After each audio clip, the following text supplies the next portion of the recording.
जी। उदा किशुनगंज नगर परिषद क्षेत्र अंतर्गत कॉलेज व बैंक चौक बाईपास सड़क नहर के नजदीक शुक्रवार को नशा मुक्ति केंद्र का उद्घाटन एसडीएम एसजेड हसन ने किया। इस मौके पर उन्होंने कहा कि युवाओं में नशा का लत बढ़ रहा है, इससे उनकी सेहत बिगड़ रही है। नशा मुक्ति केंद्र खुलने से युवाओं की सेहत में सुधार होगा, लोग बेहतर जिंदगी जी सकेंगे। उन्होंने कहा कि इस इलाके के लोगों के लिए यह केंद्र बेहद ही फायदेमंद होगा, यह बेहतर कार्य है। उन्होंने और कहा कि सरकार और प्रशासन नशा को लेकर सख्त है। प्रशासन नशा को लेकर लगातार कार्रवाई कर रही है। जहां कई तरह के नशा युवा वर्ग कर रहे हैं, युवाओं के इस तरह के गलत लत के कारण स्वजन भी परेशान है, समाज दूषित हो रहा है। लोगों के सहयोग से नशा मुक्त समाज बनेगा। उन्होंने कहा कि प्रशासन कार्रवाई तो कर रही है, वहीं जरूरत है कि लोग भी इसके प्रति जागरूक हो। उन्होंने कहा कि युवा पीढ़ी को नशा के साथ साथ मोबाइल की भी आदत बर्बाद कर रहा है। दोनों ही चीजों से युवाओं को बचने की जरूरत है। केंद्र के संचालक रजनीकांत ठाकुर ने बताया कि इस केंद्र पुनर्वास चिकित्सकीय सुविधा की व्यवस्था है। केंद्र में नशे के आदि लोगों को भर्ती लिया जाएगा, जिससे नशा मुक्ति के लिए प्रेरित कर बेहतर जिंदगी जीने की सीख दिया जाएगा। मौके पर थानाध्यक्ष विनोद कुमार सिंह, डॉक्टर पी आलम, पूर्व जिला परिषद सदस्य अमलेश राय, यूबीके कम्युनिटी कॉलेज के निर्देशक डॉक्टर इंजीनियर सिप्पू कुमार झा, बसंत झा, अनु देवी, प्रकाश मिश्र, खोखा सिंह, रंजित राणा, शत्रुघ्न मिश्रा, MIIT कंप्यूटर संस्थान के संचालक परितोष झा, विनोद आशीष आदि मौजूद रहे। नमस्कार, आप देख रहे हैं दिन प्रभात मिथुन रंजन के साथ। जी।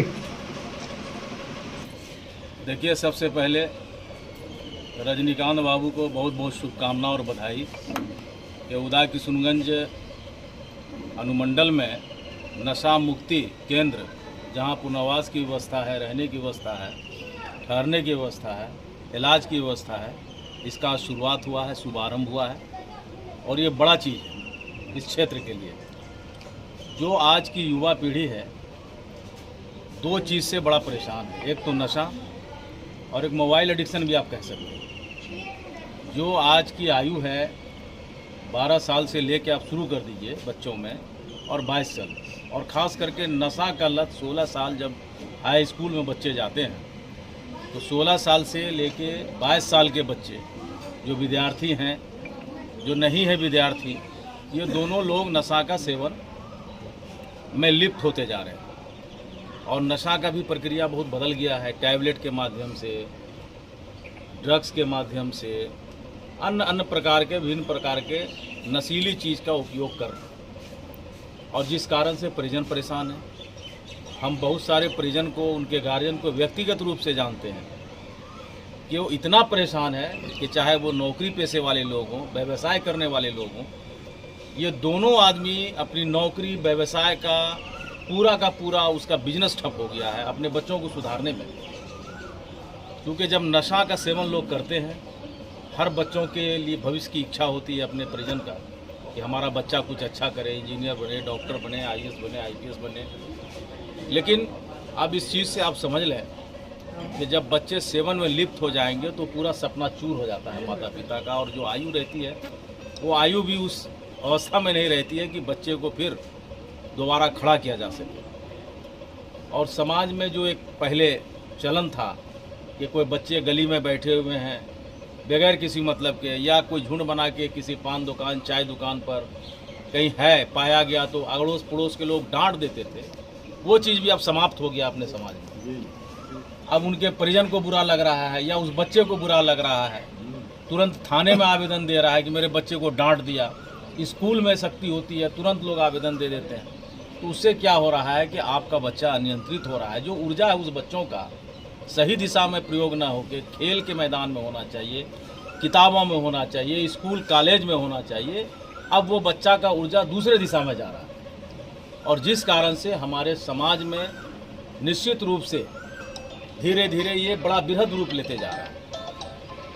और परिजन इस हिसाब से परेशान हैं कि भाई इसको कैसे सुधारा जाए।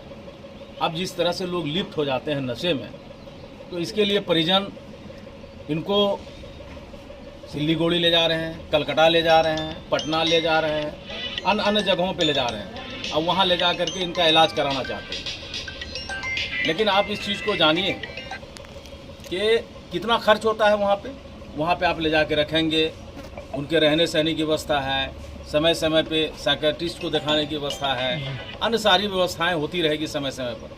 अब ऐसी परिस्थिति में परिजन के लिए तो कठिनाई है। अब गरीब घर के बच्चे हैं, आर्थिक रूप से संपन्न नहीं है, तो फिर करेंगे क्या बच्चे? तो परिजन वैसी परिस्थिति में छोड़ देते हैं, वो सक्षम नहीं है अपने बच्चे को बाहर दिखाने के लिए। तो ये उदाय किशुनगंज में अगर रजनीकांत जी ने एक पुनर्वास और नशा मुक्ति केंद्र खोला है, तो निश्चित रूप से मधेपुरा जिला, पूर्णिया जिला, सहरसा जिला, भागलपुर जिला, जो समीप के इलाके हैं, इनके इर्द गिर्द के इलाके हैं, और यहाँ पे व्यवस्था ये सुनिश्चित रखें, तो निश्चित रूप से इनका लाभ मिलेगा। और वैसे बच्चे जो सक्षम नहीं है जाने के लिए, उनके परिवार, वो यहाँ पे डाल सकेंगे।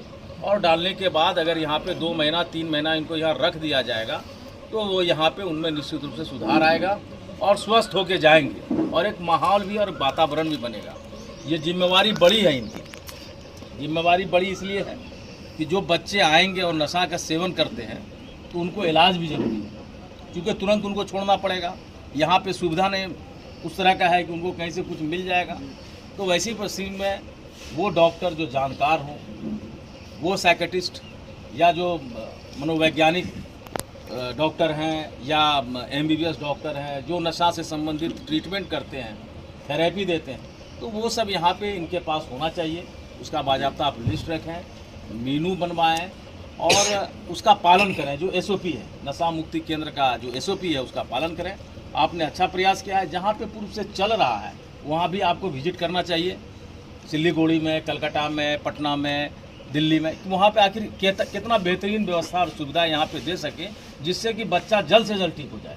और फिर जो बाहर जाए तो बच्चा वो उस काम में लिप्त हो जाए।